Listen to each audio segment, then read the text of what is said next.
आज हामीले यो लोकल ट्याङ्की चुहिएर यस्तो भएको थियो।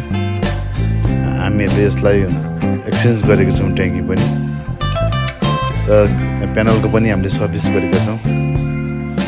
यस्तै चुहिएको छ, केही समस्या छ भने हामीहरूलाई सम्झाउनु होला। बायोमा नम्बर छ हामीहरूको। चुहिने समस्याबाट, तातो पानी नताती समस्याबाट मुक्त हुनुहोस्।